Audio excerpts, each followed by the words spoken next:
Hello there, Comic Clan, and welcome to Comics in the Cross, the greatest streamers you have never heard of. I, of course, am one of your hosts for today, Cross, alongside my partner in crime, Nitro. What's up, everybody?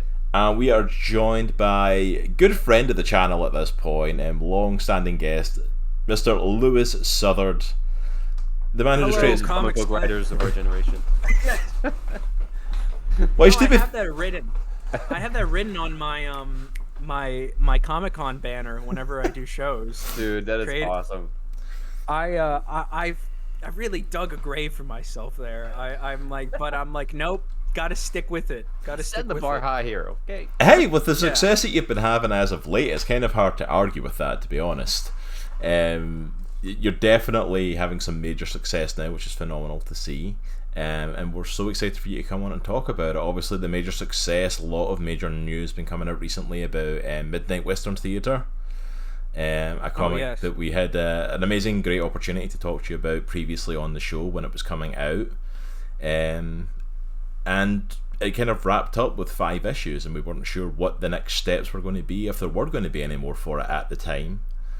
And then you've had some major news recently of different projects surrounding it, and yeah, this project seems to be really taking off. And yeah, I got some stuff cooking, and I'm happy to share some Lewis secrets with you guys in the Comics Clan. I'm perfectly okay with that. No one's gonna sue me, I don't think, at the end of all this. We got some scoops. Hey, we'll take it. Why not? I'm a gossip. I'm a blabbermouth. Let's get our own bleeding cool article. You know what I'm saying? You know, like, this will be the hot scoop. This is it. We'll get some reports coming in for Lewis Southard on Comics in the Cross reveals new gossip around Midnight Western Theatre. For anyone who is tuning in who has missed our pre-show rant, even if you didn't miss it, you probably didn't hear much of it since I didn't unmute us for most of it. If you do not know who Lewis Southard is a long-standing stay here at Comics in the Cross. He was our first ever guest in May of 2020. Came on at the time to talk about his book at the time, Villains Seeking Hero. And at that time he told a little story. I think it even became part of like our intro video for the channel. Yeah, he was. You telling the story of coming up with the idea of Goth Cowboys. And how you'd never seen it before, and rushing home to create these characters. And it's kind of been an amazing progression of, like, that was the first mention of Midnight Western Theatre in any shape and form on our channel. Yeah, that's kind of funny. It evolved into us having you back on to actually talking about the comic. And now it's evolving into even more stuff and even more projects from there. And I'm like, so it's been a really interesting progression of Midnight Western Theatre and taking this journey with you on it. It's been really kind of cool. Isn't it ridiculous? Like, I always think about that, where it's like, I literally, as I described, it was the Backburner project, and it was just like, it sounds like exaggerated and embellished to some degree, but that is the honest to truth, like, origin of that book. There was some more like nitty gritty that I like thought of when I was like sat at that cafe, because like Goth Cowboys, yeah, like that's the punchline there. But I also was like, well, what would that look like? And I was like, oh, what if there was a fun dynamic of there was a normal person and like a very powerful person, but the dynamic is you're more afraid of the normal person, like the Batman Superman approach. Yeah. And then that's when I sort of came up with like the Hortensia Alexander dynamic of the first book. I suppose we should tell people who don't know what the book is. Yeah, I was going to just say that. So, do you want to give a little bit of a synopsis of what Midnight Western Theatre is? Because some of our listeners may not know what it is, and it's up to yourself how much information you want to give there. Because I know the book's been out for a while, but just in case you've not read it, you know, go buy it.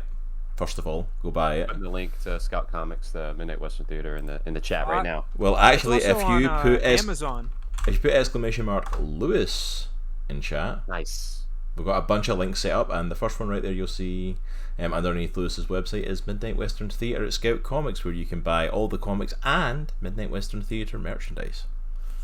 It's also on Amazon if you don't want to go through the hassle of Scout. I think you can get all the copies in a digital bundle. So if you want to go through the Kindle reader, I think that would be the best way to get the whole story, because the collected edition is not out yet because of the paper shortage. Okay. So well, that was something I was going to actually ask you about. I was kind of like there's been no sign of like the trade being released for this, and I'm like, what's happening with that? Because I've honestly been waiting for it to come out, so that I've honestly been waiting for it so we can cover it, because I usually wait for the trade of Volume 1 so we can do it on our Indie Comic Book Club. And I've been kind of sitting waiting, and there's been no sign of it yet, and I'm like, I wonder if it's coming out on a trade, or if this is going to be like just single issues, or what's going on. But thank you, that answers a question before I even got to ask it. Yeah, no, there was a previews date, and then it kept getting pushed back, and then I just messaged my editor, and I was like, "Hey, what's going on here?" Yeah, because paper. Because I remember actually messaging you about it and asking you, and I was like, "Hey, is there a release date for this?" And you were like, "Oh yeah, it's going to be coming out like such and such a date," and then that date kind of came and went, and it was like it just kind of kept getting pushed off, and then disappeared. I'm sure it's gonna see the light of day eventually. I'm not really too fussed. There's no short supply. I think the only thing, there's no short supply of physical issues if you need to go find it. But the only thing that is sold out completely is the first original issue. You can't get that on Scout anymore. Okay. That's all gone. But you can get the variants of issue 1, but you can get what I'm trying to say. It's not difficult to find it if you. Yeah, you can still find it. The single issues are still there. You can still go and grab them either online or at your local comic store. Check with them. You can definitely find it. But anyway, sorry, that was a side tangent. Already, we're like 5 minutes in and we've already hit a side tangent. That's how we do, man. That's how we do. But yeah, so for anyone who's no idea what Midnight Western Theatre is, or the setup for the story, or anything, by all means, pitch your book and let everyone know. Okay, let me get into hustler mode. Okay, Midnight Western Theatre is I've actually learned what the genre is. It's technically classified as Weird West, and That's a genre, okay. That's a legitimate genre, and I was sad to discover it's not Goth Cowboys. That's not just the genre. But anyway, it is the first volume, or volume 1, is an anthology series. Each issue is a different adventure, featuring the mysterious woman in black, who is your more traditional Western hero, accompanied by her right-hand man, the persnickety and fussy Alexander Wortham, the reluctant vampire, as they travel throughout the 1860s and confront problems either supernatural or very traditionally Western. And so yeah, that is volume 1. I will say, even though it's an anthology, there are overarching elements for the whole series. So if you do read all 5, there is a bigger picture. So yeah, that's my pitch. Yeah, so there you go, a little bit of an insight into it. We'll not give away any other spoilers on the main book at this time. If you want to find out what happens, go and check it out. Having been readers of it and having read it ourselves, it is definitely worth checking out. The story is really phenomenal. Cool. Really well written. The art's amazing. I'll say that. That's all David Hahn and Ryan Cody, who have I've been muttering to myself recently, like, always the bridesmaid, never the bride, because seems like everyone I work with gets picked up by the big two, and it's been really like bugging me lately. Like, hello. Yeah, exactly. Like, what about me though? Like David Hahn has already worked with DC and Marvel, so he was like the big get for that. And ironically, he only he mainly did it because he has an affinity for goth people, so like that was an easy sell for him, because he did the goth centric issue of Villain Seeking Hero, so that was a very easy transition.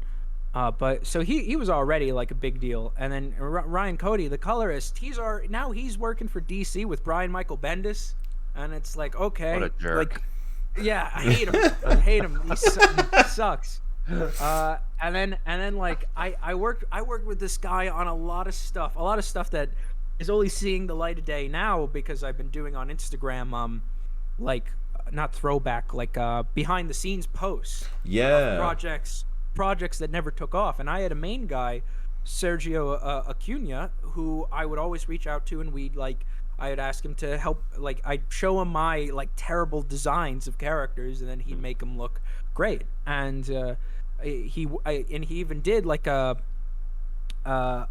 sample issue of a book I was working on called Astroverse, and this guy is great, and great guy to work with. And then guess what? He gets picked up by DC too. He's drawing Aquaman and Batman and Nightwing, and it's so not that I'm like, I would say that I'm incredibly happy for anyone in the industry. No, this is genuine. Like, I'm like no, like not bad at all. Not bad at all. You know. I could be a bit bitter, but like knowing how hard it is to break into any publisher, like when you make it there, like I'm happy for him. Yeah. Because it's tough. It's tough for everyone, and as much as it is like a good cooperative community, you know, I like from everything I've experienced, everybody's more than willing to help each other out because everyone gets how difficult it is. Yeah. You're still also working with your competition or rivals at the same time. So it's definitely like it's a weird place to be, but I guess that's like any business, you know. Everyone's your friend, but everyone's also your competition. Yeah. But, you know, that's just how it is. Yeah, I think that's part of it with the comic industry, though. It's like, it's nice to hear that there is that sort of camaraderie to it, at least a little bit of like that everyone gets it. But yeah, it must be bizarre as well, because like you said, like you're making friends and connections with these people, but at the same time, like I'm also kind of in competition because I'm trying to write a story that sells. Yeah. And people only have so much money, so I'm essentially trying to sell a book in place of someone else's book that they might pick up. So there is that little bit of competition as well, so it is a little bit weird in that sense of like, I get on really well with you, but I hope my book sells more than you at the same time, kind of, you know? I want to destroy you. Yeah. And like, I want all the readers you have to read what I have, and not even acknowledge that you're doing anything. That's exactly. It's like, it's that weird kind of concept to it of like, you know, it's like, I you know, good luck to you, but I hope you lose. You know? Once you're done with that draft, just throw it right in the trash. Thank you. What's that meme where it's like, I don't just want to succeed, I want to watch others fail? Like, yes. Yeah, like that's the way to go. Next. No, I hate that. No, one thing I'll say is at this point, versus my first ever appearance on this show, at this point, I've worked with so many talented artists and colorists and letterers in the industry, all like either professional or upcoming, and you can kind of tell like right away who's down just to like work and make something great versus somebody who thinks they're like hot stuff. And to be fair, I once upon a time I was that person, like, oh, I've got it made. I've got Spirit King and Master Molecule and Nightman. These characters are gonna become household names in 3 months' time. Like, this is you know, big, but you can kind of single it out. And I've been fortunate enough to mostly work with just people who just want to work and make comics and make art, and that to me is just the spirit of what this all should be. Of just people wanting to make something enjoyable, not enjoy, like it could be an incredibly dour story, but what I mean is everybody working on the project is enjoying themselves. Yeah. And that to me is the most fulfilling part of any creative team, or just like the process where people genuinely care, or if not care, are at least having a good time. Well, I think it's telling that the project that took off for you is the one that you were like kind of most excited about, like the one that you wanted to have the most fun with, the one that kind of like, not that it didn't mean anything to you, but you were like, I'm just gonna do whatever I want, and this is what I want to do, and that's the one that kind of took off. That's really cool. Yeah, it's crazy. You just don't know what will work and what will catch people's attention. You can come up with the biggest plan in the world. It doesn't matter.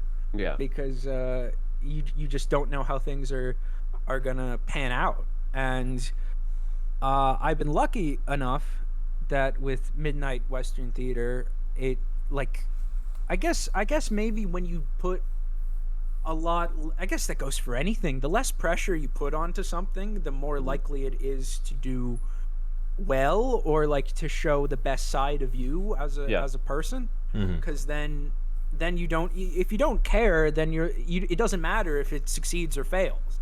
It just is. And then that's just how it goes. And I'm not gonna lie, like I think Midnight Western Theater is like a fun and good and perfectly, like, all the pieces are there. That's like objectively it is just a fine story. But would I say that's my like proudest story? I don't know. But because it's so simple and because it works, and this is going to be a good segue with the sequels that I'm working on, because of its initial simplicity, it's allowed me to just expand it in ways that I didn't even foresee when I was originally coming up with it. Yeah. So that's kind of like the gift that keeps on giving, and that's something I knew from the beginning. But just because you know something doesn't mean you're actually going to practice it. Of the less of something there is, the more that it can be later on. So that's definitely one of the biggest lessons that I've learned from MWT. Yeah, and you've mentioned there obviously there's sequels coming out for this, and before we dive straight into that, I do want to ask, from your perspective, why do you think people have connected so much with Midnight Western Theater? Because you kind of said, this was the book, this was the backburner, this is the fun story, Goth Cowboys. It's like we've never seen anything like that, and it's actually kind of really connected with people, even like with all the big announcements coming out. Obviously it's been over social media and stuff. It's like, but yeah, there's been a lot of posts and a lot of people checking the book out and a lot of people excited about it and a lot of people into it. Like, from your perspective, why do you think this connected so well with people and people got into it? And well, this book actually gave me gave me things I always wanted with the comic book. This was the first comic where I received fan art. It's the first comic where I received I saw somebody that I had no idea, or somebody I didn't know, who made their own cosplay. One of my favorite things is I saw online somebody had made Hortensia in Red Dead Redemption 2 online. Nice. Oh, that's cool. as their character, and I'll be honest. Number one, I think the designs are sick. I do think that they are. That from surface level, if we're gonna judge a book by its cover, it's not a bad cover. Like the characters visually look interesting, and that is definitely to the book's benefit. It's very visually distinct. Yeah. But in terms of the actual stuff that's there, one of the common threads that I've seen that people just love is how these two characters interact with each other and just the dynamic. And I will say that it was another segue. The person who wrote the pilot script for the adaptation, I'm like a creative consultant for the television development, because they asked me questions about where I'm taking the book and whatnot. Well, that's good. I'm glad to hear that at the very least. Yeah, and he he told me that like one of the big things that he got from it was like these characters just like you can tell they have such like a bickering, bantering relationship, but they at the end of the day like it's like only they can insult each other like that. Yeah. If you were like if you call Alexander stupid, then it's like Hortensia would be like, "What'd you say to him?" And then it's like it's and very it's like, very sibling mentality of like that. It's like, hey, you don't pick on them, that's my job, sort of thing. You know? yeah. So that there's like and it's a lot of stuff that I even read in reviews when the book was coming out, where one of my favorite lines ever in a review for one of my books was in issue 5. Issue 5 is all a conversation between Hortensia and Alexander when they meet for the first time, and the reviewer said this is a writer who truly understands human connection. And after I read that, I'm like, this guy couldn't have pegged me all wrong. But just seeing that, I guess that's just it. There's just like the main characters just have a decent human connection, and I think that really works with people. Yeah. So I think you know there's style and there's a little bit of substance. Mm-hmm. Oh so yeah. I think that's why people are enjoying it. So that's good. Yeah, absolutely. And I mean, like you said, the look of the book, the style of the characters, everything like that is definitely in the book's favor. I mean, Hortensia and Alexander are phenomenal designed, you know. Yeah, no, they I don't know, they just work. They just work. One of my favorite little things I ever received was I guest starred on a podcast, and one of the people who was there was like a clay sculptor guy. And he told me that he enjoyed the book so much that he made a clay sculpture of Hortensia. Nice. And he painted it all up, and he sent it to me, and that's one of my most like that's like a trophy in terms of of my comics career, of just like just seeing that people are enjoying something that I made. Yeah. That's just really cool. That's so cool. That's I remember you insane, sharing that yeah. on social media. Yeah. I mean, that's insane to think of, though, like, because we talked a lot in the pre-show about like the train wreck of the journey of villain seeking heroes was, and the kind of path that went on. But to go from kind of like this like train wreck of just trying to get this book out and into people's hands, and you know, for anyone who sees the links there, it's like you can get it on Lewis's Gumroad still, but like that's essentially it. That's essentially, if you want to read that book, that's like the only place you're going to get it now. I've tried pitching it to so many publishers, and it's just it's something I had to learn the hard way. It's indie superheroes. Unless you're really well established, you're not going to get your foot in the door. Nah, it's just it's too oversaturated at this point. Yeah, you know, it's like it's just so.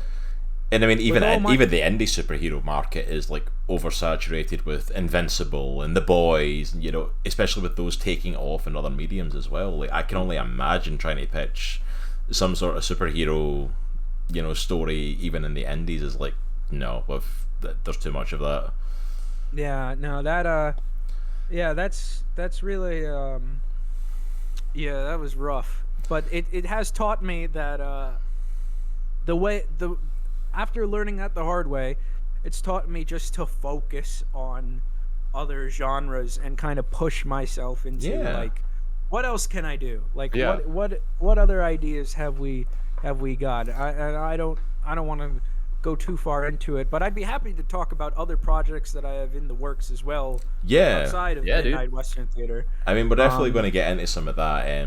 Let's hit some of the stuff that's coming up for Midnight Western Theater, the Midnight Western Theater universe as it's growing and expanding. Yeah. And then we'll hit some other projects. The MWT extended universe. The Weird Westverse is what we're calling it. Zack Snyder's Midnight Western Theater universe. The Snyder Cut. No, we'll get some hashtags going on Twitter for Snyderverse. The Southard Cut. But yeah, so let's stick with the comics first of all. Okay. Because like we've got Midnight Western Theater came out, 5 issues, boom. So what was the steps then to, like, when that first happened, did you think, okay, I'm done with this for a while, or did you have sequel ideas in mind, and how did it come to fruition that these were going to start, being processed and start being written and put together? Like, what was the process of like continuing the story of Midnight Western Theater? Well, I was lucky enough that the book was, I can't say it was like a financial blockbuster, but it was a critical enough success that the publisher was like, we want a sequel. And as well as the CEO thought that there was a lot of potential with this book.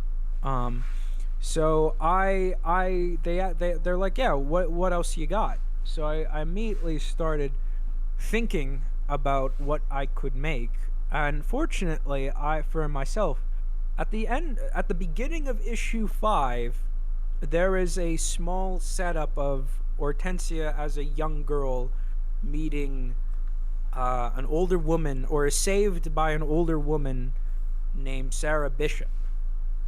And the little flashback, because each issue opened with a flashback opening, it ended with the two of them meeting for the first time.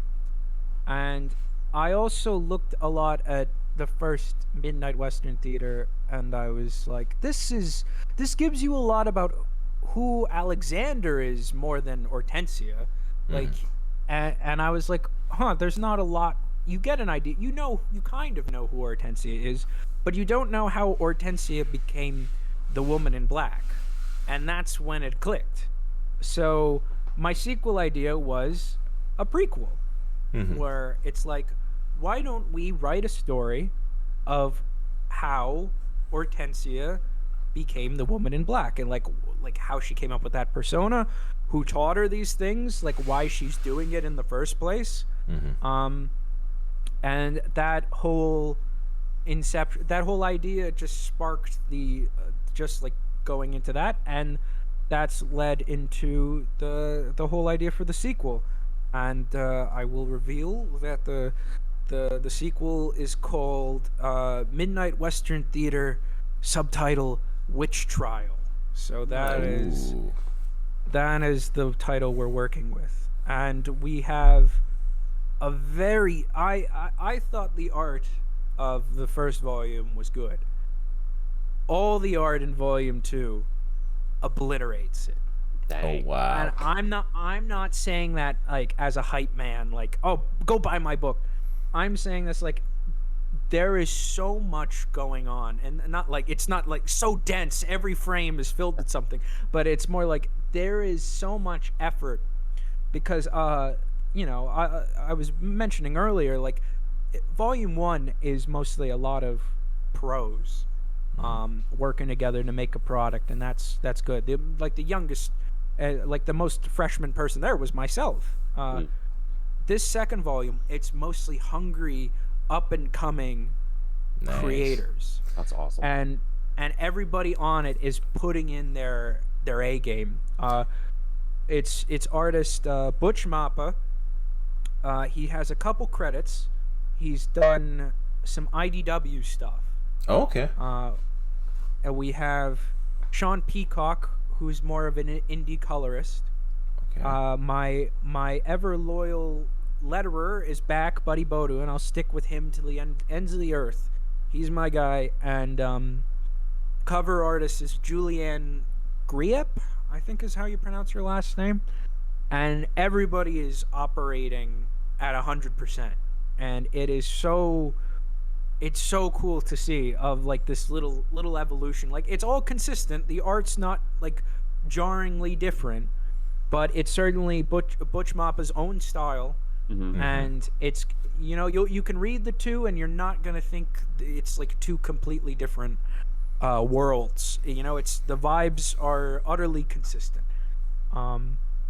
So yeah, no, I'm from what we only have, I think Butch is currently working on issue 3. It's going to be another 5-issue mini. Okay.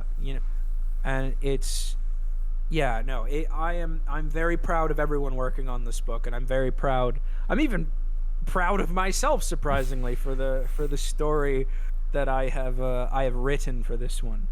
And I is think, that going to be the same creative team working on both the prequel and the new upcoming sequel, or is it going to be different teams on each book? oh no, there is the prequel is the sequel. Like MWT2 is gonna be a prequel. So I won't lie. Uh, I have this in mind as a trilogy of volumes. I have a I have a whole roadmap, and I think if things go the way I hope they do, I should be able to actually finish this trilogy. It's awesome. So we're in the middle stage right now, and I think it's going to do pretty. I'm not gonna get too excited, but I think it's gonna do okay. And I would love to work with this team again for other stuff, but it also just depends on the on availability, Yeah. and interest, as well as are these the right people to tell this specific kind of story. Yeah. So Yeah, I'm just So, curious you just never because know. of the change in the team between obviously the first and second volume, and it's like it's going to be really interesting to see that comparison between the two, and Yeah. I'm really excited, especially with it, like you said, it's a total change kind of in processing no, I almost, because it's this like veteran team who have had these credits to their name now transitioning to this almost like up and coming team of like these, like you said, young and hungry creators who Yeah. they've done some things and they've got a few credits to their name, but they're still almost in that hungry, I'm going to prove how good I am sort of mentality. Kind of like yourself in a certain extent, like I know how good I am and I'm going to show the world how good I am sort of mentality. I will say this: if MWT was me having fun, MWT 2 is me actually a little angry. It's me with something I want to say. Mm. Like I have there's a very clear kind of message in MWT 2 that I don't wish to spoil, Okay. but it's very much like I'm trying to get a certain message across, and that's really it's really interesting. And everybody who's I have written all of it, and everybody who's read it, says like it just make it like it retroactively makes you look at MWT 1 in a completely different light. Hmm. You know, Oh, it's one of okay. those it's one of those things where it almost makes the first volume better in Oh, that's awesome. retrospect.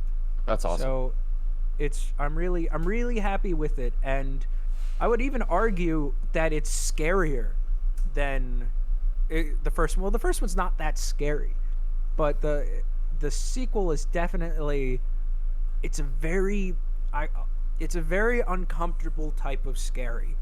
That's all I'm gonna say. Mm. That's Okay. interesting. This sounded really intriguing. Like I'm really excited to check this out again now when it finally drops. So that's going to be awesome. But it's also I just want to talk about it. It's also Go for Yeah, just it. go like for it, man. it's completely flipped on its head. It's a completely different dynamic.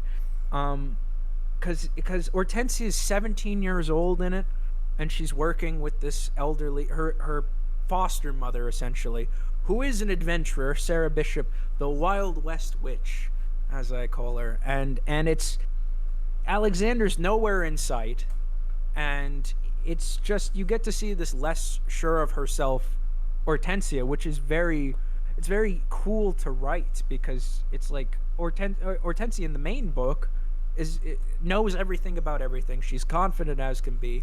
Yeah. So it's kind of fun to see her when she wasn't like that. Mhm. And the dynamic of her and Sarah is so much fun to write because it's writing this mother-daughter relationship where they don't get along but they also love each other at the same time, and Sarah is also taking the place of Alexander in the form of comedic relief, but Sarah is more dry in comparison to Alexander's more flamboyant and whiny nature. So everything's different, but it couldn't be more the same. And I think that it, by itself is a very good thing to see when making a continuation of an intellectual property. You think you get what you had in the first bit, and then you just expand it. Like, what else can we do? Mm-hmm. And I'm very pleased with it. And that's all I'm gonna say. Oh wait, no, I'll say this. Last little reveal. I did an interview with a little zine in Portland, and the guy who was doing the interview kept asking me, "What's the deal with the skeleton horse?" Because she has the skeleton horse in the first volume, and they don't address it. Nobody addresses it. And he's like, "What's It's a giant horse that's a skeleton that's walking around. Yeah, it's like, why? Where does she get this? What is its name?" And I was like, "Don't worry, my friend. Volume 2 reveals the origin of the skeleton horse. Nice. So, if you're an animal lover and you don't like comics, at least buy the comic to learn about this quirky new hit animal character that everybody's gonna want a plushie of." So yeah. See, you can't say stuff like that out loud. I need a plushie of this horse now. That needs to be a thing. You get to learn its origin, and you get to learn its name. And Nice. I think if you're somebody who's a stickler for details, which some people are, they're gonna get a kick out of learning about all that. So That's gonna be cool. you said the volume is already written and they're starting to work on it, like the actual comic, like the art and stuff like that. When should we expect it out? Yeah. Is there a set time for it yet, or? The problem with not the problem. Well, the deal with Scout Entertainment is that you need 3 issues completely done before they start soliciting it, or they start okay. planning solicitation. So right now, the only one that's completely done is issue 1. Okay. Issue 2 is in the midst of being colored, and issue 3 is being drawn as we speak. So I imagine probably by early to mid-September, I will be able to turn everything in, and we should expect solicits. I'd place my bets on an early 2023 release. Nice. Nice, that'd be cool. That's awesome. So that should be when it comes out. So that's not too far away from when the original came out. So I'm happy that there's not too much of a gap. Yeah, I was gonna say that's not too bad turnaround time on like getting a sequel made and done for it, and it's kind of cool to think that it's getting worked on. And I kind of like Scout's thing of like that we need 3 issues before we start soliciting, trying to avoid that the Marvel and DC of just falling behind on stuff coming out. Like it works. If the story's good enough, I'm willing to wait. Yeah. And I'm sure it will be. I'm not quite sure how I feel about that. I think I would appreciate if they did like a bi-monthly release, because then it would be able to come out and while we're still working on it, and it would get done in time. Yeah. But it's not up to me. Although it's not. So I'm not gonna be like, "Oh, how dare you publish my comic book the incorrect way." I'm gonna happily take what I can get. So yeah, I think it depends too. Like, I'm never gonna, if somebody's making good art, you never rush them. Just like it's quality over quantity every time. And I would just hate to think like to put deadlines on people where you're just like, no, let's make the best thing we can make. Yeah. Instead of trying to hit a certain date. Because No, I think absolutely. whenever it comes out, like, people are gonna, if it's good or if it's interesting, people are gonna pick it up regardless. So yeah. Well, that's it. It's like, I mean, you don't want to lose that artwork and that quality of art on it, because that's one of the things, like you said, that drew people in the first place. You want to make sure the second book people don't pick it up and go, oh, wait a minute, this is a massive drop in quality. You want them to get the best that they can possibly get. Yeah, no, I that's what I think. Oh, there's something I wanted to say. One thing. One little other caveat I will say to the sequel or the prequel. You don't even need to read the first one to read this one, and I think that's great. Like, because it's the mentality of everybody's comic book is somebody's first. Mhm. Yeah. So it's presented in a way where you'll read it, you'll get it. There's nothing left out. If you've read both, then you'll get obviously more out of it. But this is an excellent jumping on point as well. Yeah. So I think that's also certainly to its benefit. No, absolutely. And that's always a cool thing with that, is that, you know, if you've read the first one, obviously you get that enhancement, but yeah, like this could bring in a whole brand new group of readers who are like, hey, I want to check out this cool comic that's showing up, and they're not going to be like, wait a minute, I need to go back and get the previous issues and get caught up with everything. So that's cool that they can jump into the prequel like that and still get a full and fulfilling story out of it, you know? Yeah, no, it's pretty good. It's pretty good. I will not complain. And of course, with Midnight Western Theatre, we have the sequel coming out, the sequel being worked on. But it's also making a jump out of the comic world, as we kind of mentioned briefly, and is in the process of being turned into a television show. We need to know everything. So, yeah, and I'm like, okay, so when did you find out that it was getting solicited for television?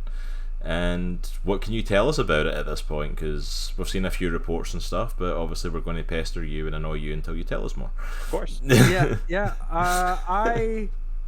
I caught wind of this in the summer, I would say August of 2021, where I received an email of from the CEO of the company forwarding me like some information about an agency that was interested in adapting the book, and nothing else really came from it until earlier this year, where it all kind of got more serious, and contracts were signed, and sure enough, this is an agency being like, we're gonna write a pilot script. We're going to, talk to a bunch of people, and we're going to try to get this off the ground. And I mentioned earlier, I am technically a creative consultant, where the people writing the stuff, like they wrote a pilot script and they wrote a Bible, and just wanting to learn more about the characters in the world and the sequels and the prequels that I plan on writing. They were like, we just want to know, your lore, the stuff that you want that's going to be in the books, so that way we could try to create as many parallels as possible. Yeah. So I spent quite a fair time with talking to the screenwriter about that, and he's pretty down on keeping things faithful, but he's certainly making changes when he deems them to be necessary.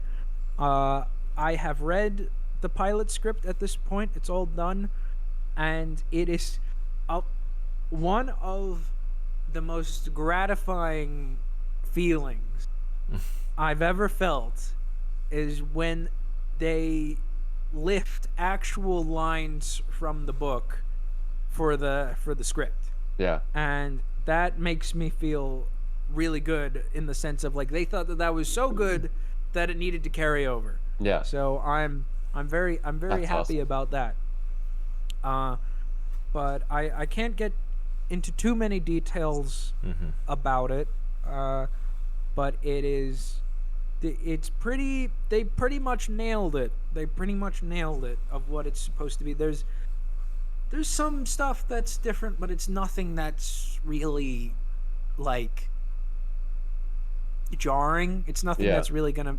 It's not making me want to like punt myself into the sun. It's everything's. It's not like, oh, we took your idea, but we figured it'd be better if like the first 10 minutes were in the Wild West, and then the rest were set in New York, and then they started working with the NYPD as consultants, to solve supernatural crimes. That's a modern like, reimagining. Yeah. Well, that's. I always say. Oh, sorry. Well, I was just going to say, it's like, that's what I was kind of curious with the show coming out, because that's a really cool thing to have it turned into the show, and I'm like, I'm intrigued what like the pitch and the story for it is, because obviously, like as we've talked about, the first volumes came out, and the second volume's written at this moment, and I'm like, but if this has been turned into an ongoing series, obviously that can they can run through that in a season. It's like, dude, I'm gonna get George R.R. Martin. They'll make it. They'll make it before I'm even done, and it's not even gonna look the same. You're gonna be like, that's what I was thinking. Like, is this going to go Game of Thrones? Like, oh, the books aren't done yet. Okay, we're just going to go our own direction with it now. It's kind of at that point. It's like, I don't care. I gotta be honest. Like, I can't be bothered to think like that's. I was talking to somebody about this recently, where it's like, that's too big for my brain to wrap my head around. Like, I've got other stuff to worry about. I've got my own life. Then it's like, oh, the TV show. I'm like, no, forget that. Like, you guys worry about that, and I'm gonna focus on what my brain can actually comprehend. Yeah. Like, I'm happy doing whatever they need me to do. But I am not looking at that like that is my legacy, or that is like, oh yeah, this is. I'm not even excited about it, which is kind of a terrible thing to say. But it's more like I'm just trying to focus on what I genuinely want to make. I'm not. This was never meant to be a TV show. Like, I just want to make comic books, and I'm trying to make the things I like. I'm trying to write the stories I want to tell, and this is all kind of taught me of why comics are such a great medium, because this is a process in which there's going to be so many fingers and so many pies for this thing, like too many cooks. And it's gonna get scrutinized, and then people are gonna it's just so complicated, and it's like I'm just gonna stick with my little world that I made, and I'm just gonna tell Butch or David, hey, could you draw an evil, I don't know, tree in that panel? And guess what? He'll do it. I don't have to talk to lawyers or CGI, like VFX artists, or like a team of people to be like, can we have an evil tree in this scene? Oh, I don't know. And then but then again, I don't even count as anybody. Like, I'm just the guy who made it. Yeah, you're the creative consultant who they can completely and utterly ignore if they choose to. It's like. Yeah, so it's like it's not even out of your hands. It's not even worth it. It's not worth the time to worry about it. It's just all I genuinely want is if it keeps going the way I think it will, I want it to either be really good or really bad. I would be very happy if it was like on Sci-Fi and the CGI is terrible. And it doesn't even look like the Wild West. It looks like a Sears parking lot. I'd be happy with that. And if it was like on HBO with like Aubrey Plaza as Hortensia, then I'd be like, okay, that's great too. But like, I'm the last thing I want is it to be mediocre, Yeah, I think that's it. It's like you don't want it to be this forgettable, mediocre thing that just happened at some point, At least be laughably bad if you're going to be bad, and just. Yeah. I would love for it to be on like the CW. You get it to be like a Riverdale type show. Oh my goodness! I can only imagine what the CW would do with that. That'd be amazing. I would love that. They do the Flash thing where she gets little bits of her costume as the series progresses. She gets the hat one season, she gets the jacket the next season, and then one season they tease the striped pants. Like, she sees it on a mannequin and says, "I'll never wear that," and then ha ha ha, because she will eventually. See, look, why aren't they hiring me? I could write these in a heartbeat. I could write I'm not gonna lie, if this is not I like do a too. CW style show now, I'm gonna be very disappointed because I'm very into this idea now. But I mean, But it's just kind of cool though, just the sheer fact of like to think that you've created this comic that's not only captured people's attention, it's got critical acclaim, but that someone went, hey, I want to make a TV show about that. Yeah. You know, if regardless of how well or how awful the show ends up doing, like that's pretty cool. That's got to feel awesome. You know, that you've created this comic that someone went, hey, I want to turn that into something else as well, and it, you know, they thought so much of it that like I have to do something with that. I have to admit it felt good when I learned about it. When I got the email, it genuinely it made me feel like, okay, I'm actually doing something good, if that makes sense. Like I'm doing well. That's when it kind of clicked, where it's like, okay, I'm not a hack fraud. Yeah. You know, all the imposter syndrome kind of it didn't fade away completely, but it was certainly, it took a massive punch to the face. Yeah, Of that's like, awesome. Okay, I'm doing all right. And it has led to I guess people taking me more seriously in the industry as well. Yeah. Which is sad because it's like I'd rather people just treat me seriously based on like the merit of my work rather than like just one article of a definite maybe. Yeah. Like I'd rather people just pay attention to just the stories I'm writing and the people I'm working with, and I think that's more worthwhile. But you know, I'm not gonna complain. You know, every little step is a step, regardless of how you feel about it. No, absolutely.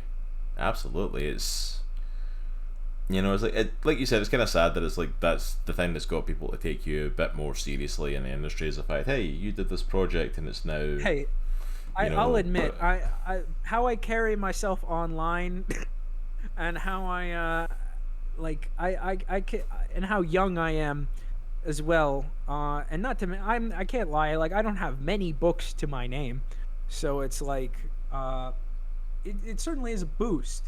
And one thing many people say, like, I have no consistency with my online presence, and that is to my detriment. But I cannot be bothered to carry on with the internet. I am such a Luddite in terms of all that.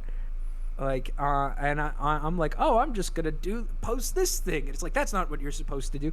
My ex would barrage me with like tips on how to increase my market value and my online persona. It's like, if you make a Facebook and then make a Facebook page and then have two separate accounts, a personal and a main account, then you'll attract this amount of followers. And then if you like retweet all this art and then like interact with people and do this and do that, and then I just my brain just exploded. It's like a full-time job. Yeah, well, I already have a job, so it's That's like, what I'm saying. like that's like I can't be. It's just not fun. It's just not fun, and it's not how I perceive what who I am on the internet should be. I don't want to be one of those people who's like, "What's up, guys? Welcome back to my new video. Like, click that, smash that like button, and what's up, the Lutopian army? Like, I can't. I don't have that in me. 100% calling your fans of Lutopian Army now. That is a Lutopian Army. thing. That is T-shirt. gonna get that hashtag going later on today.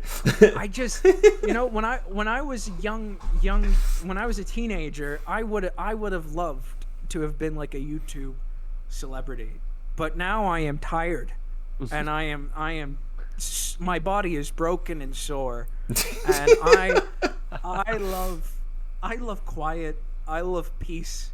I love going outside and talking to people, and I love making coffins. And I was gonna say that as like this man who hates, like, you know, I'm not gonna go in here and post to get followers. I'm gonna go in and show myself building a coffin. Yeah. With Yeah, no keep it. with no explanation as to No why I'm context. building it. Just I'm building a coffin. It's like, okay. Is he planning on Keep- murdering someone?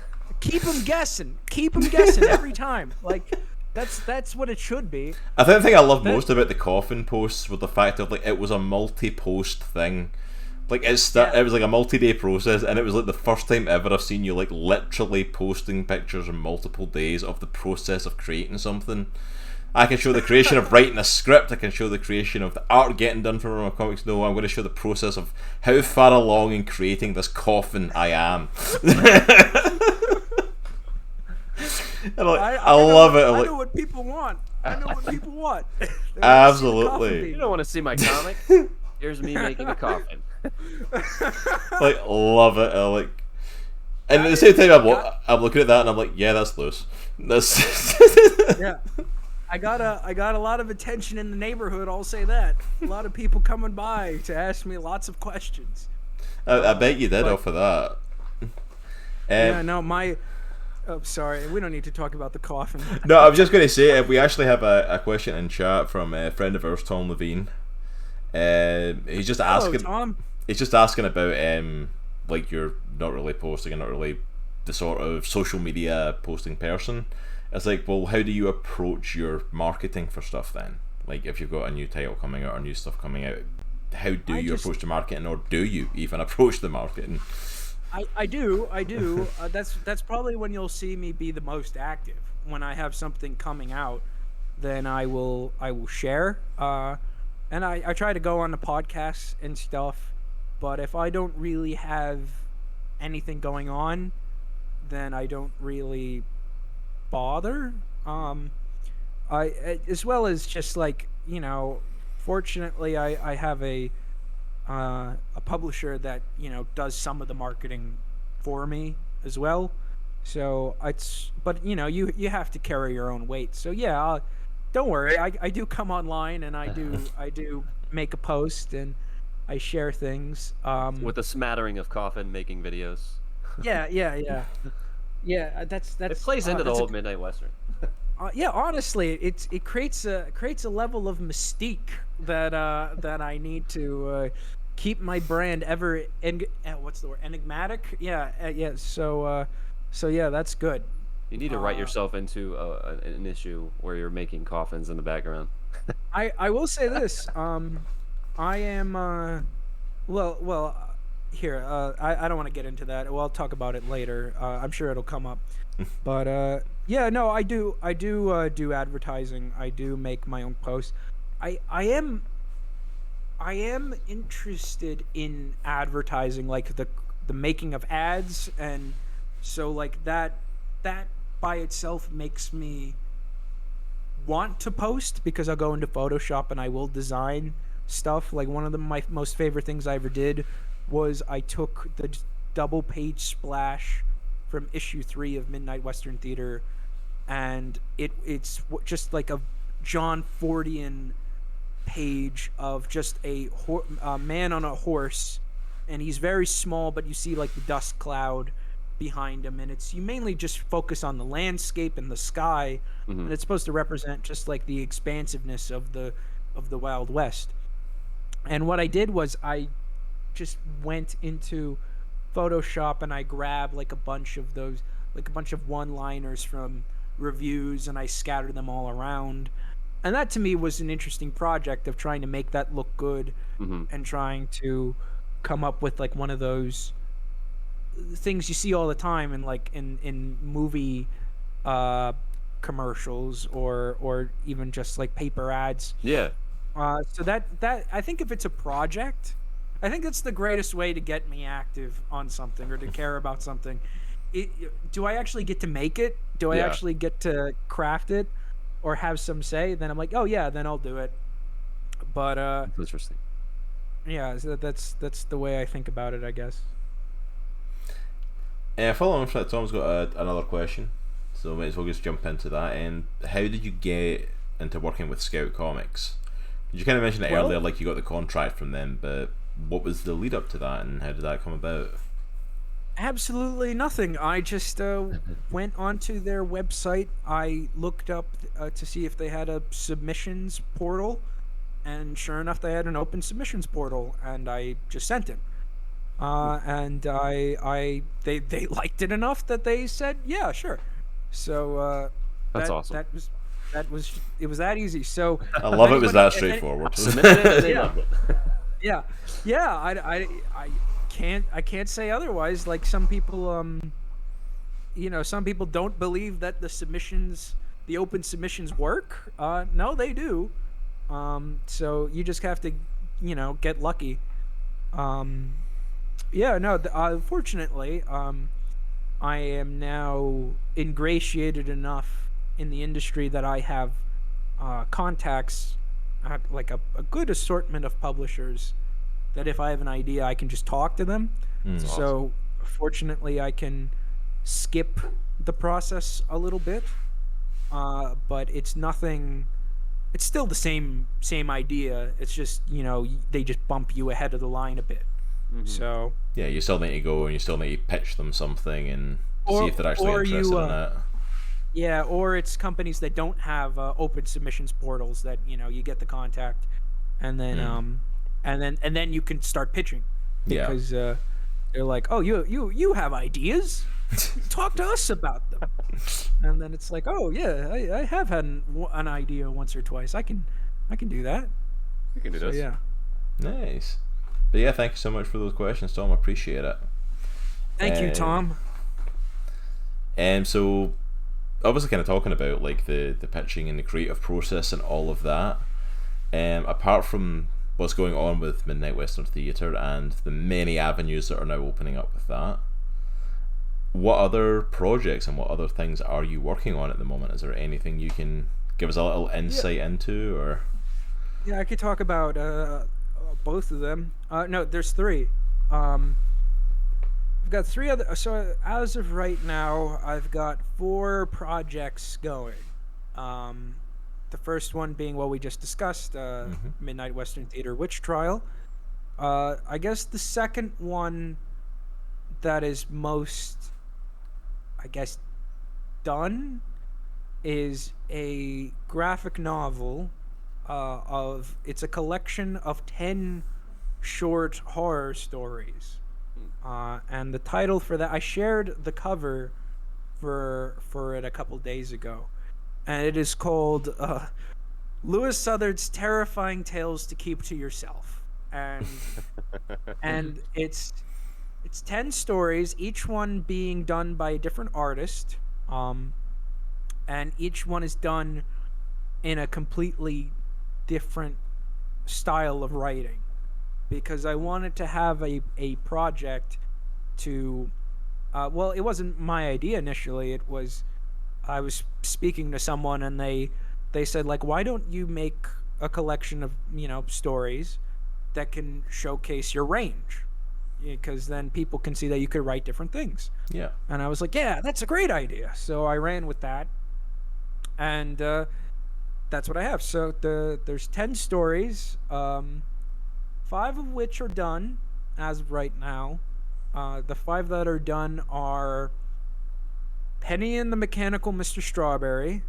Wait, let me see if I want to. Yeah, let me pull up the pitch document. Nice. I'll read you the synopses right now. Why not? Yeah, go for big it, man. scoop. Okay, I gotta get onto the right account. No worries. Yeah, so luckily this is like a big this is probably my biggest project yet, because there's so many people working on it, and I've got to meet so many like really amazing people. So and I'm just very happy with let's see. I'm just very happy with how it's going, and that I could kind of spearhead a project of this size. And it's been very interesting. I'll say that. Okay, I got the pitches, the synopses. So we've the ones that are done. We have Penny and the Mechanical Mr. Strawberry, which is a little girl and her robot guardian search for a toy in a post-apocalyptic wasteland. After that, it's How to Seduce Commuting Women on the Train. A step-by-step guide on seduction goes awry when a wannabe playboy chooses the wrong victim. After that is The Mouse in the House, which is a fantastical critter is sent to amaze and delight a lonely man. After that is Do Skeletons Dream of Dead Sheep, which is an everyday average. I love it. Yeah, an everyday average skeleton has a bad day at the office. Then we have What We Find Where There Is Nothing, an end night adventure, which is a demon knight stares into the void, and the void not only stares back but retaliates. And then we have the five that are not done yet are The Infinite Woods, which is a pioneer couple travel deep into the forest to discover they've already been there. Fashion Victim, an incredibly fashionable bedsheet ghost world is turned upside down when he discovers a ghost with more style than him. Sea Dogs, a soul-surviving pirate is hunted down in the depths of his ship by a raider unlike any other. Feels Like I Forgot Something. A person's memory comes into question when the world around them seems to change at an alarming rate. And finally, this was something I was alluding to earlier when you said, like, I should put myself in the comic. The final horror story is called The Creative Genius of a Generation. A super talented comic book writer endures ego death in a more extreme sense. So That's awesome. They sound that is, amazing. I'm not Yeah, gonna that lie, sounds they really sound cool. good. all I've got a done- question in chat as well asking, is there a publisher that's backing this one for you, or is this a self-published thing, or? I'm not allowed to talk about it. Oh, But it should be. It's gonna be a bigger step. I'll say that. oh no, you've really piqued my interest now with that one. Well, now we gotta talk about it. But honestly, like, no, those sound really interesting, and even just the types of stories, just from the titles and the synopsis, like, that is a really interesting range of stuff there, and it's like, Yeah, it's I showed it to my the pages that are done. I showed them to my aunt, who is like, she's 80, and I showed her some of the stories, and then she's like, "You're sick in the head," just because of some of the stuff that I came up with. It's a very eclectic collection, which I suppose is a good thing if you want to have a wide variety of stories. But they all range. Like one is presented like a children's book. Yeah. One is presented like an old school sword and sorcery. One is like a slice of life, and some of them are, ridiculous and hilarious, and others are just like very dour and horrifying. So it's just a good collection, and I think it's gonna do exactly what I want it to do, and just showcase, like, oh yeah, no, I could do a lot of different stuff. That's super yeah, cool, man. that sounds really cool. I know you can't really talk about the publishers, you said. Are you able to share any of the artists who are working in any of these stories, or Yeah. any of them that are involved in it? Because you said you've got different Yeah, well- artists working on the different stories, so. Yeah, I got you. Okay. So artists, we've got Domenico Pagano, Raven Warner, Lane Lloyd, Maggie Vicknair, and Colleen Palmer. And then colorist, we have Hugo Aquino, letterers Rob Jones and Buddy Bodwin, and the cover artist is Julianne Grieb. That's my call sheet as of right now. Nice. I have shared snippets of the projects, specifically the Skeleton Stream of Dead Sheep. I keep sharing that once because that's the one that keeps making me crack up the most. I don't even. I just get one glance at it, I just start burst out laughing. Like, that one's definitely one of my favorite ones in that one. But yeah, that one's real good. So yeah, that's probably the biggest one I'm working on right now, next to MWT2. But I did mention I have 2 others going on right now. I am working on another graphic novel with Dean Kotz, who is a very, very talented artist and very prolific. He's done a lot of stuff for a lot of different publishers. And we're working together on a noir graphic novel. Ooh. So that is Awesome. It's 120 pages. He's halfway through it, and that is very much a Dang. the art is so good. Let him just work. Yeah. Yeah. Like it's gonna be done when it's done, and I'm not really too. I'm just letting him do it in his own time. And yeah, that one, I think I've talked about that one on a past show. That one's called the Blackout Bombshell. And Oh, it's yeah, I about, think I recognize the name of that one. I think I've heard you mention yeah, that. it's about an alcoholic detective who discovers that he was hired to solve a mystery or solve a case during his blackout. So he doesn't remember what the case was. He doesn't know who he's looking for. He doesn't know like who hired him. He doesn't know anything. So he's trying to figure out what he got himself into, but there's all these people that are bothering him about the mystery, but he doesn't even know what the mystery is. So he's kind of he's trying to solve it himself while everyone else is just harassing him.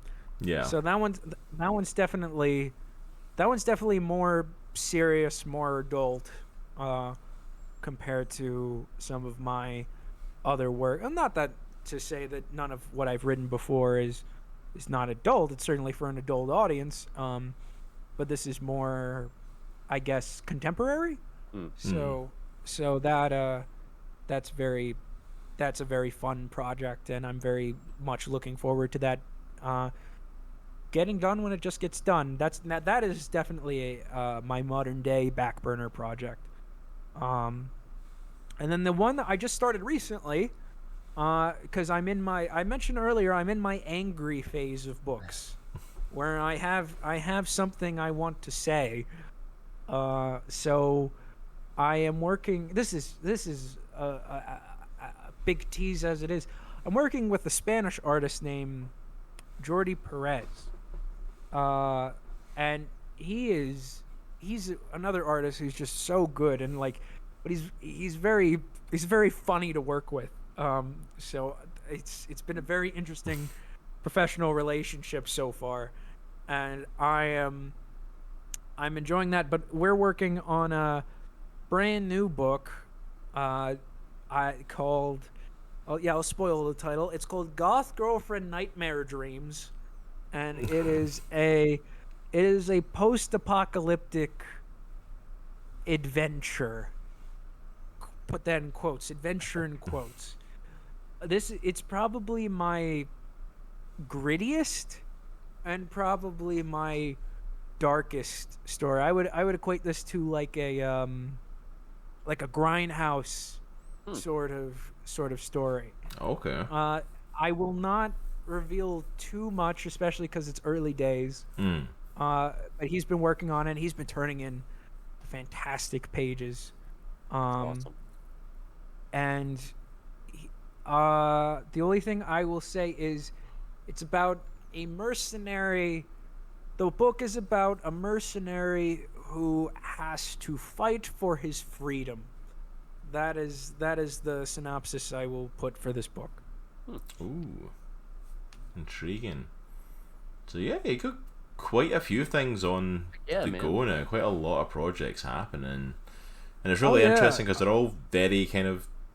There's definitely similarities to them, but there's definitely differences. Like there's a lot of stuff going on, so I'm really intrigued to check some of these out. I think if there's a talking skeleton, a goth person, or a very strange man who likes to keep telling jokes, then that is the state. If you have one of those things or all three of those things, that is the staple of a Lewis Southard story. I think if you've got that, then you know it's by me. Yeah, if you're reading a Lewis Southard story, you're guaranteed at least one of them, if not all of them. I'd say more often than not a talking skeleton. I think that I don't know why that always gets a kick out of me.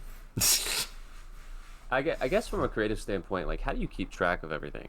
Like, just to be super blunt, like, you have a ton of projects, like, really cool, some huge projects at various stages of development. How do you keep track of, like, creatively where I'm at with these projects, what I want to do in the future, who I need to contact? That seems like a huge lift. I look at it like I don't know. It's like, what is it? Oh, what is it? Christopher Lee. I think it was Christopher Lee who said it. Like, what I'm working on right now is the most important thing. So it's like, I think of, like, I have like definitely a tier list. Yeah. Of what do I put all my effort into? Mm-hmm. And, like, I would say right now that's Midnight Western Theater 2. Like, that is that's going to be out a lot sooner than the other stuff. But I definitely, like, I'm terrible. I cannot just work on one thing because I will get bored, or I will get burnt out. Yep. So that is why I like having a back burner project. That's where the horror short stories came in. So being able to flip between the two kind of keeps me more, I guess, stimulated. Yeah, that makes sense. And if I get sick of one thing, then I get to go and do the other thing again. Yeah. And I'm very much the type of person where I need to write the scripts before I even start, like, contacting artists. Okay. So I need to know what the story is, and I need to know, because I think that's terribly unprofessional to keep an artist waiting, especially if you're going to have consistent work. Like, if you sign someone on for 5 issues, you don't want them, like, let's say they finish issue 2.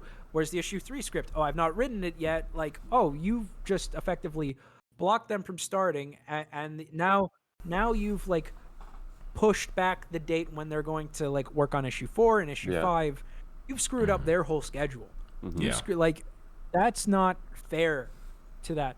So I think what keeps me, like, focused, or keeps me, like, from, like, making sure everything's fine, or I have everything in order, is knowing that this is not just about me.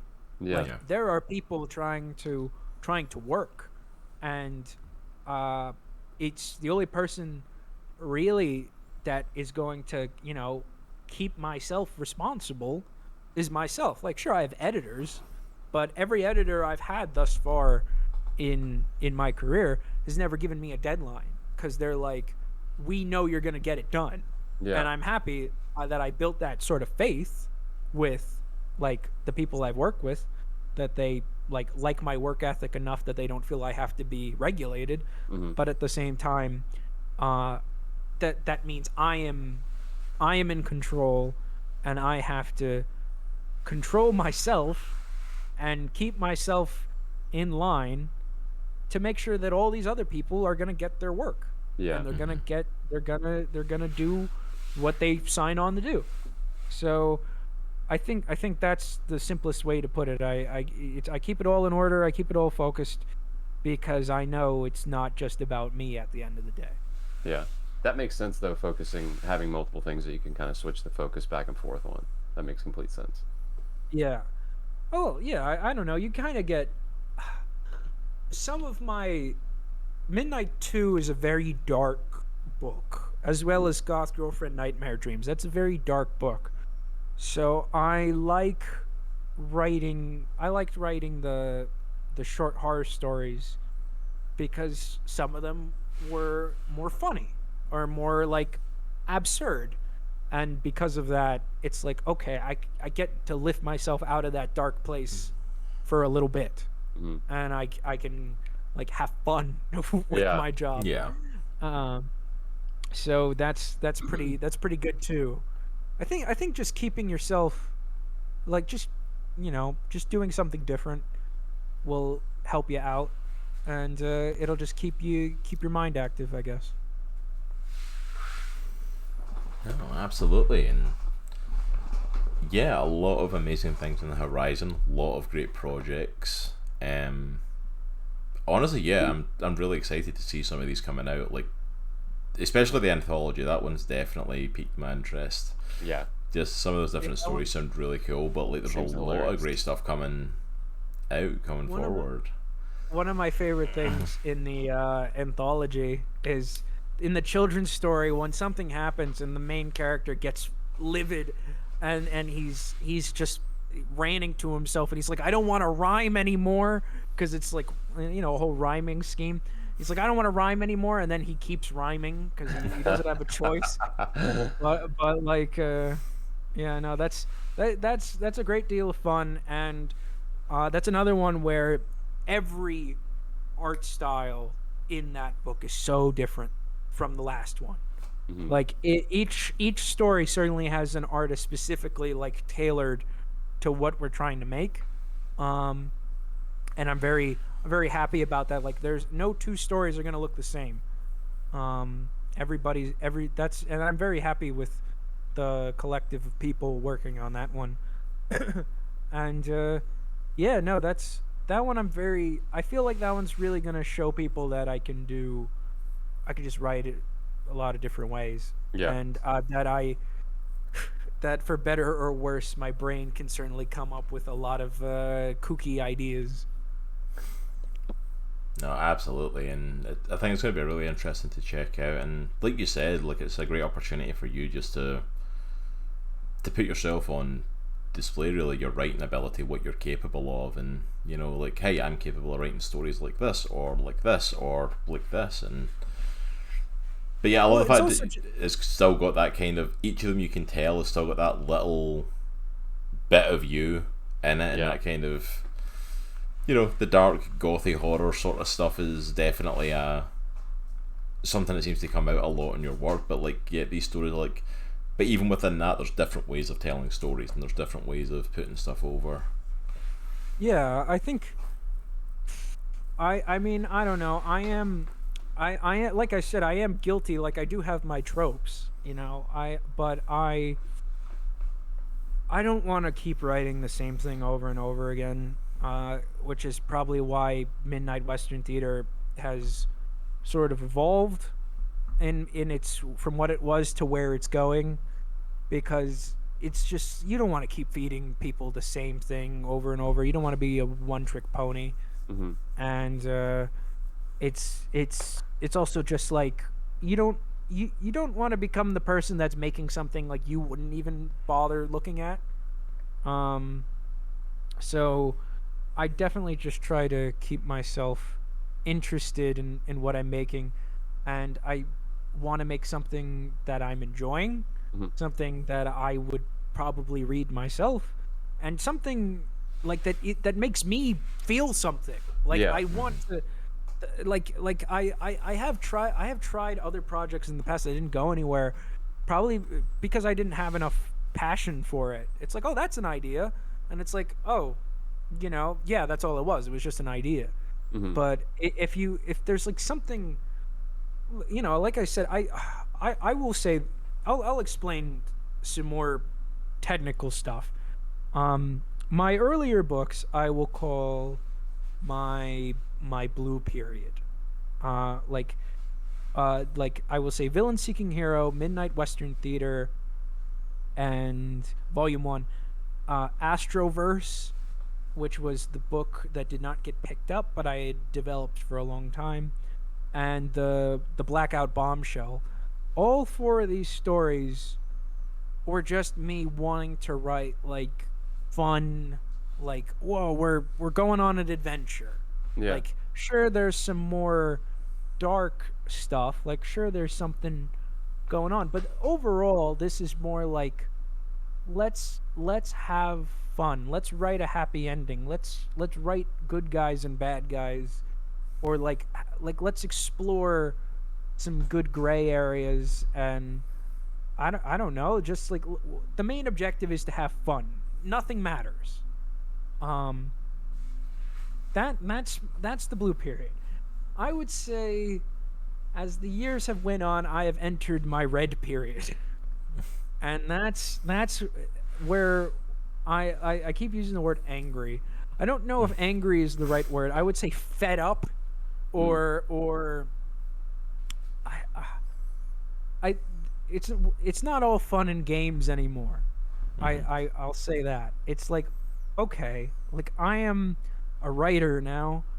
I can Why don't I just tackle things that I feel strongly about? Yeah. And and it's like, why don't I actually have like something something deeper, not deep, not to say that the others don't have depth, but it's like it's less about having fun, and it's more about I'm gonna I'm just gonna put my feelings onto the page, and I'm gonna see where it goes. Mm-hmm. So That's interesting.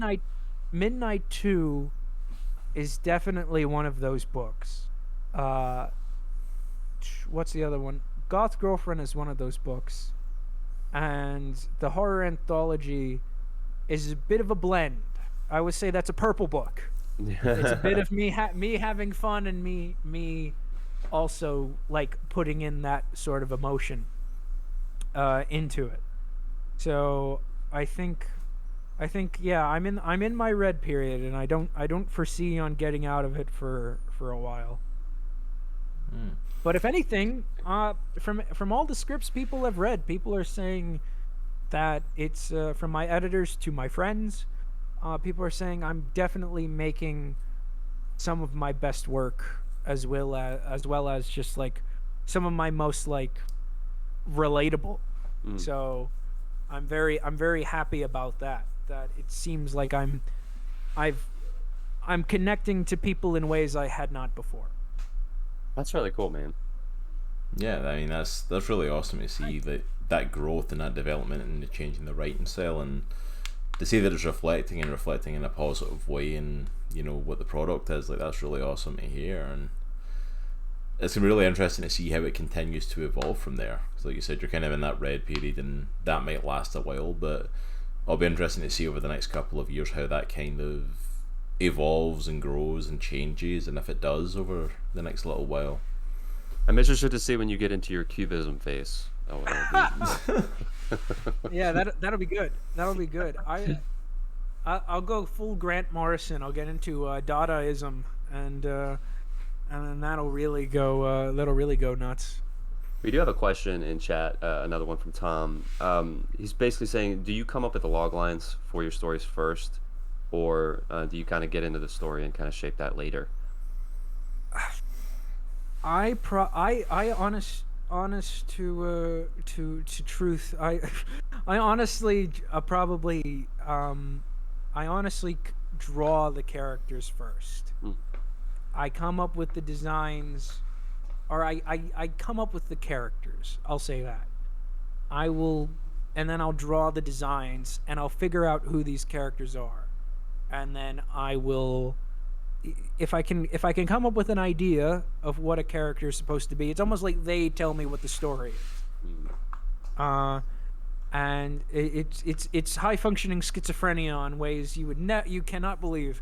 But that is one way to, I guess, look at it. I don't know. Sometimes I come up with a title, or like never a log line, never an outline, never anything. It just seems to be like, oh, this is a cool idea for a character or a cool name, and it's like, where's this gonna go? I don't know. I always think of David Lynch. He's a big creative hero of mine, and he is a big proponent of daydreaming and just like kind of just like seeing where your mind will take you if you just kind of relax and let it flow like water. Because I'm definitely a victim of daydreaming. Put me, especially when I'm trying to write a script and I'm like, okay, I don't want to do this, and then you just stare out the window and then you just think about other things. If anything, that's how I've created most of my other ideas. Just like, what else can I do? But it's just like Midnight Western Theater is a great example. Like Goth Cowboys, like, oh, what are their dynamics like, oh, what if, one was like a powerful but like scared, reluctant hero, and what if one was just like a very normal person but is very tough and very intimidating? And it's like, oh, cool. Like, what if that person was what if the intimidating one was like a female, cool, like badass Western hero? I never really see like female cowboys as like the protagonist. And it's like, oh, and what if the guy was like a vampire and he's like kind of like this foppish aristocrat? And then it's just like, oh, you just let the ball roll. Yeah. And then you just end up where you end up. And if it's like, I've certainly been a victim of letting the ball roll, and then you're like, that was nonsense. That was a bunch of hogwash. Like, why did I come up with that? Like, and then other times it's like, wait a minute, there's something here, and it's like, let's go with that. And I think that's it's what I've been trying to say in several points of this interview. When you yourself get excited by it, that's a wonderful sign. Like, that means you've unlocked something. So anytime I'm like, yeah, like this works, then it's like, okay, like, let's roll with it. Let's find out. And yeah, and then like you'll have those initial ideas, and then those ideas will take you to places you wouldn't even have considered in the first place. Because then you get the ball rolling and you figure out, you start world building. I used to be like a freelance creative consultant for budding writers when I was living in New York. Like, I ran a little service. Like, I would either do a Zoom call or I would come and meet you at like a cafe, and I would talk to people about their projects. Like, people would be wanting to write a story, people would be wanting to just like figure out how to write a script or blah blah blah. And I would say more often than not there are so many people who world build to no end. Like, I will tell you how, like, they all fly in like Airbuses, and I've designed what the Airbus engine looks like, and they run on crystals, and the crystals, like, depending on what color they are, will depend on how fast like the Airbus goes. And all the pirates, they use the Airbuses to go into the netherworld, and then we do this and that. I'm like, okay, who is the main character of this story? And it's like, oh, I haven't gotten there yet. And it's like, okay, that's your first flaw. That's your first mistake. Because if you don't even have like your protagonist, then like you're not gonna go very far with it.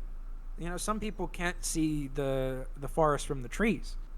But I think with my writing approach and my creative approach, I always need a protagonist first. Because how am I going to perceive that world unless I could see it through their lens? Like, how are they going to act? What are they going to do? What is normal to them and what is out of the ordinary? Yeah. And then after that, you can kind of world build from there. I think this what I was saying with Midnight 1. The simpler the idea, the more room you have to grow. Yeah. And then the more you have going on, if you come up with an intense board of rules and regulations and lore and whatnot, you can end up kind of getting yourself trapped in a rabbit hole of ideas. And sometimes, yeah. Yeah, I don't know if that answers anybody's question, but that's just a No, but really that creative that makes a lot tangent. of sense. So it honestly does. I would say that's probably one of the great strengths of Midnight Volume One is the fact of like you've created this amazing world set in the Western kind of themes, but the whole world after you finish the first volume, most of the world is still open to whatever it could be. But the thing that draws you in is the characters. Yeah, So you get drawn in by Hortensia and you get drawn in by Alexander and you get drawn in by their dynamic. And by the time you get to the end of the first volume, it's like you've created this amazing world, but I don't know that much about the world, but I want to. It's like it makes you want to learn more and want to delve deeper and want to, because you've given me a reason to care. I'm invested in these characters and the world they inhabit now. If you just create this world but the characters are absolute crap, it's like I'm not going to care. It's like why should I care about this world and what happens to it? Because you've not given me something to connect to. I think that's why I think I lost my train of thought. Oh god, what was I gonna say? I think that is the trick. Like, I know. Like, the trick to any story, is you can have like the most absurd thing in the world. You can have like a I don't know a ladybug cyborg that goes out and guns down bubblegum gummy bears that are fascists and trying to take over the world. Like, that's certainly an idea, and it could be the most fantastical thing in the world. But the thing is, that can work as long as but why can we know how the ladybug cyborg feels about this? Can we know about its backstory?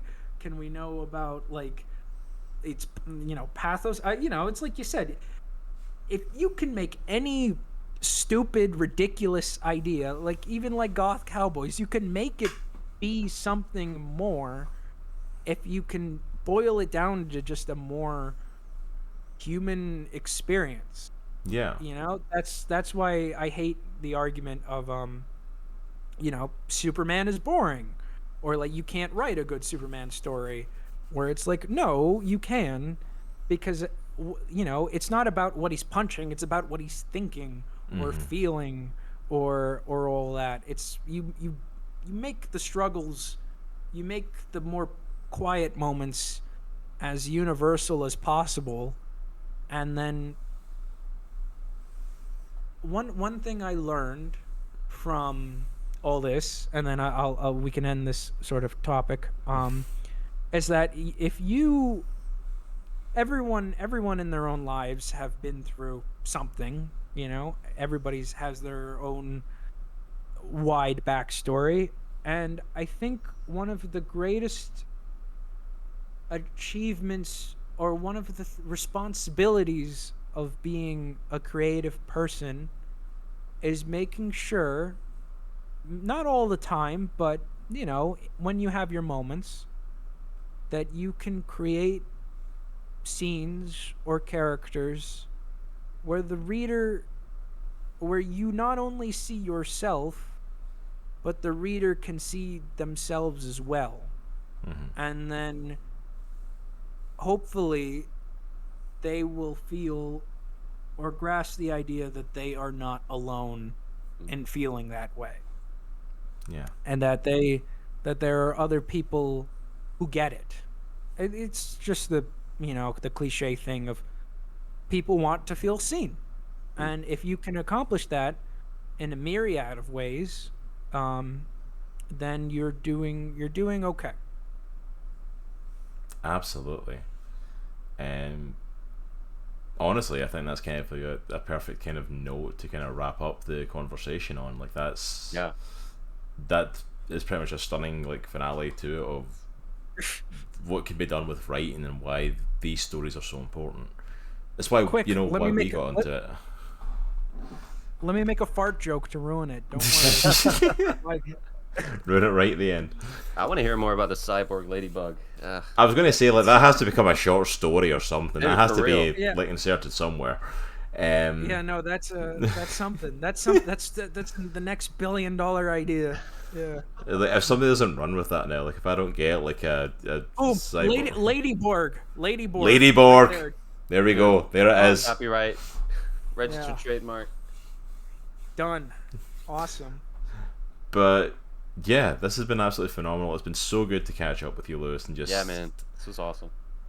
I mean, No, just it's kind of great like to be back on. what we were saying, like just to have had you on, like as often as we had with these different projects, it's really amazing to hear all that's happening now and all this good stuff that's happening. And honestly, to not to blow smoke up your ass or anything like that, but like to tell you, like, it's well deserved. It's like you.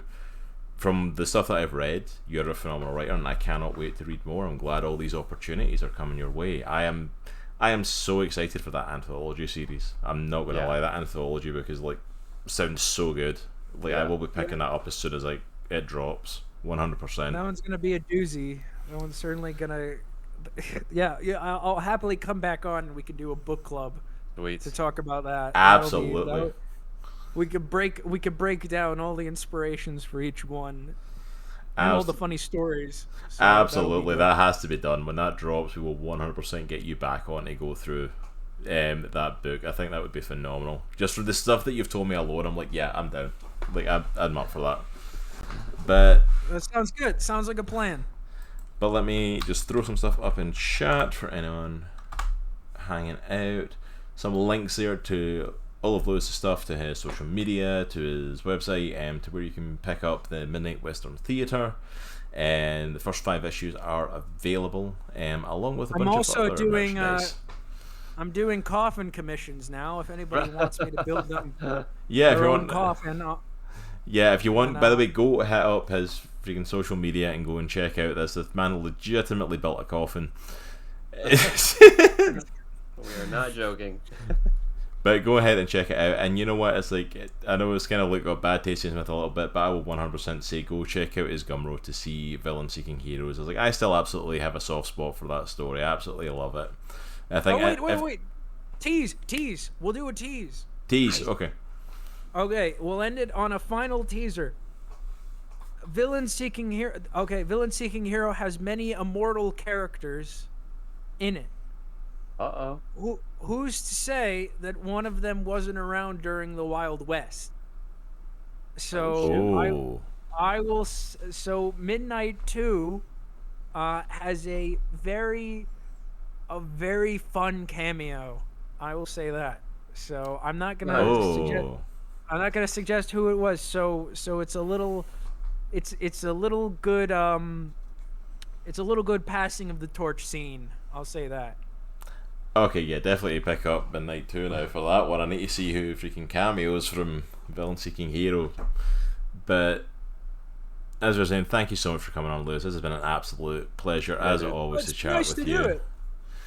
I'm so happy. It's been nice to do this again. I really enjoyed it.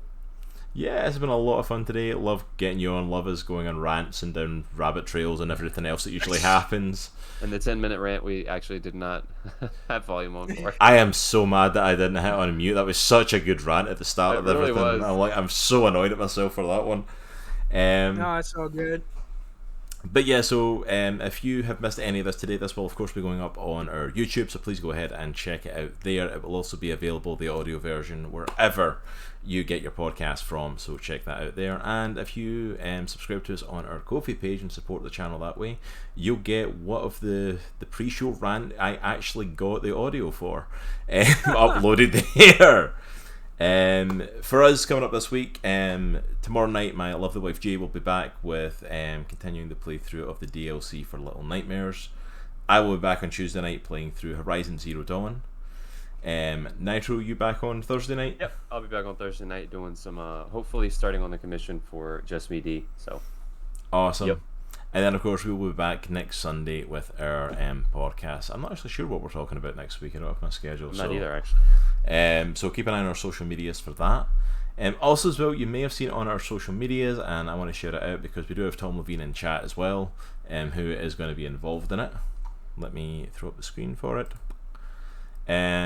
If you are not aware at this point, we are going to be eventually dropping our art stream and our Sea of Thieves stream, and we are going to be actually doing a Dungeons and Dragons stream entitled Let the Good Times Roll. You can see the logo for it up there on the screen. So Mr. Tom Levine, a good friend of the channel, is going to be DMing that game for us, and the very start of it is going to be myself, Nitro, and our lovely wives playing, as we are all brand new to this and have no clue what we're doing. So it's to give us a little bit of experience, and eventually we are looking to do more stuff and get more of the community involved in that as well. So please keep an eye out on there, on social media for that, for any updates. That will be coming very, very soon in the near future. But I think that's everything for us today. Hang around with us. We are going to go and raid out to Geeks Under Grace over on their channel. So stick around, show them some love, drop them a follow if you have not already. And remember, as always, it is a good week to be a geek. Take care, and we'll see you all soon, guys. See you guys. Cierra mi